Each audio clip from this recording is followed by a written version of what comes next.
日本的關東煮為什麼進了中國後就變樣了？其實你吃的關東煮99%都是假的，這是中國版的關東煮，而這是日本版的關東煮。關東煮在中國的市場規模大約在36到146億元之間，作為便利店鲜食的標杆品類，看似是體面，但对比一下它的本土對手们，麻辣燙2025年的市场規模超過了1500億元，全國門店數也有15萬家，年增速高達15%，就連地域風味的細分品類都在急速擴張。而關東煮呢，20多年過去了，它還是沒有從便利店的配角成功轉型為獨立的餐飲賽道，這就奇怪了。日本的當家花旦怎麼來了咱們美食大國，就成了被麻辣燙、串串香、冒菜按在收银台搞落摩擦的吊車尾了，甚至還變樣了呢？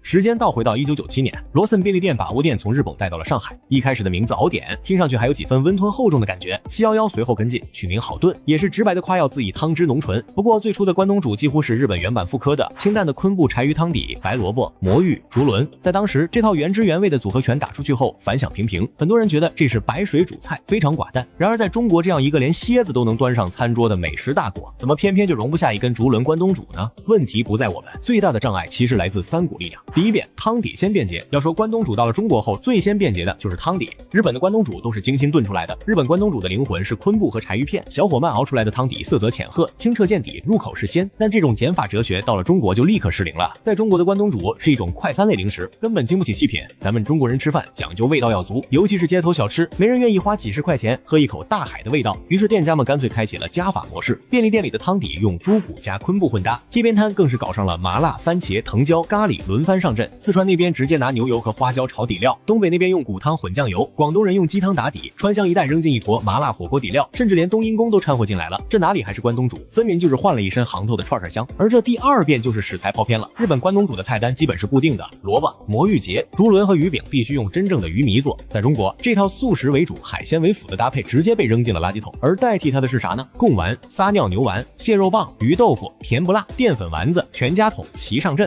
羅森的特色關東煮通過與鼎味泰、盛農等品牌合作，推出了更符合本土消費習慣的產品。日本關東煮講求借味，食材本身的味道被湯底溫柔的烘托出來。中國關東煮講求調味，食材原本是啥味不重要，反正湯底夠濃，蘸料夠重，萬事皆可蓋。但歸根結底，關東煮的尷尬處境其實不是他自己不努力，而是咱們的對手實在太強大。你看看關東煮面臨的本土小吃对手，麻辣燙、串串香、冒菜、钵钵雞、冷串串，隨便拎一個出來都能把關東煮按地上摩擦。麻辣燙一個大冰櫃擺着幾十上百種食材，葷素自由搭配，按斤稱重，20多塊就能吃到撐。更尷尬的是，關東煮在中國到底算什麼？說它是正餐吧，便利店的關東煮就那麼一個收银台旁邊的小角落，滿打滿算也就2-3個鍋，隨便拿幾串根本吃不飽。說它是零食吧，一串福袋或丸子就要4-5塊錢，比路邊包子馒頭貴多了。這種不上不下的定位讓它很難成為獨立的餐飲品類，只能作為便利店場景的一個補充性存在。你幾乎不會聽到有人約朋友說今天晚上去吃關東煮，這句話在任何社交場景裡說出來都會冷場。而在日本，關東煮就是一款百變的料理，它既能登大雅之堂，又能隱藏於鬧市之中。寫到這裡，不妨大膽猜想一下，再過20年，關東煮這個來自日本的小吃，在中國便利店裡或許會被麻辣燙擠到更小的角落，徹底沒了影；又或者，它會以一種更激進的方式重生。到那時，如果關東煮不再叫關東煮了，或許恰恰說明它真正長在了中國的土地上。但即便如此，冬天的深夜，你走進便利店，